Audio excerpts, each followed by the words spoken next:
Author's note. This video is my review of Pokemon Detective Pikachu, based on Pokemon by Satoshi Tajiri and Ken Sugimori. Directed by Rob Letterman. Published by Warner Bros., Legendary Pictures, Nintendo, and the Pokemon Company.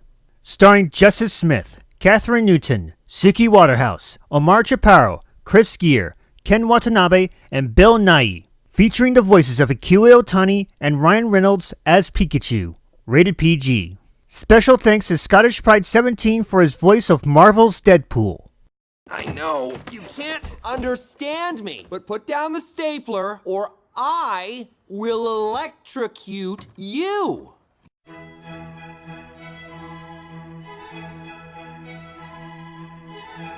Oh, hey, folks, I'm taking a break from the movie scene, and I just happened to find this cuddly-wuddly Pikachu rubbing against my leg. Isn't he so snuggly-wuggly? Yes, he is. Yes, he is.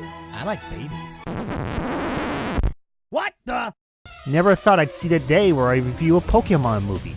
Let's dive right in.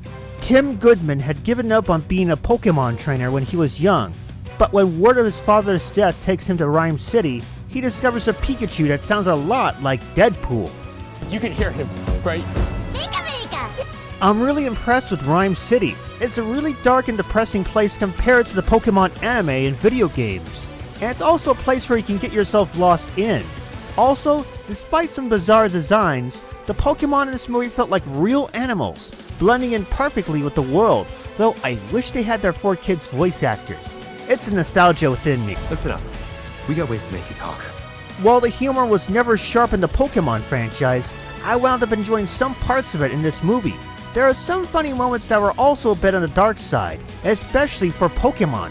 One example is the Mr. Mime scene. I can't go into full detail, but you really need to see this part.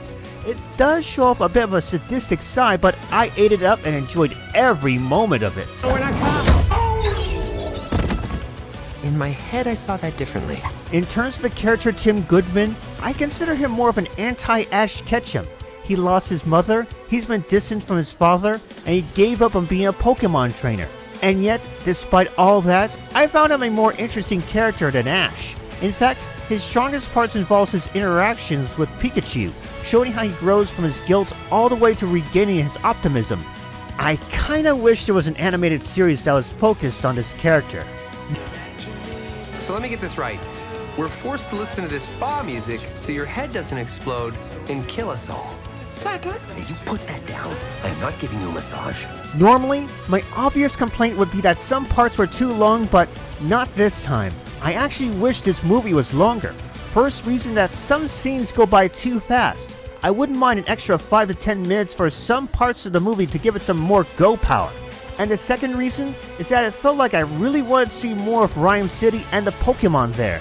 Do we really have to have a sequel to get a bigger sense of satisfaction? Well, it worked for Deadpool, that's for sure. Use your body words. Where? Enough of the games. Say it.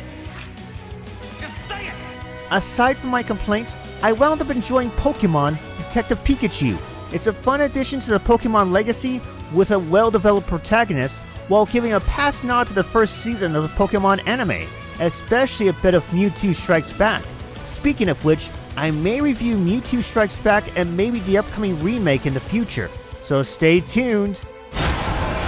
Get me the hell out of here. Pika Pika! Oh, come on, Pikachu, speak like you sound like me. This is Ryan Reynolds we're talking about. Please don't say Pika Pika.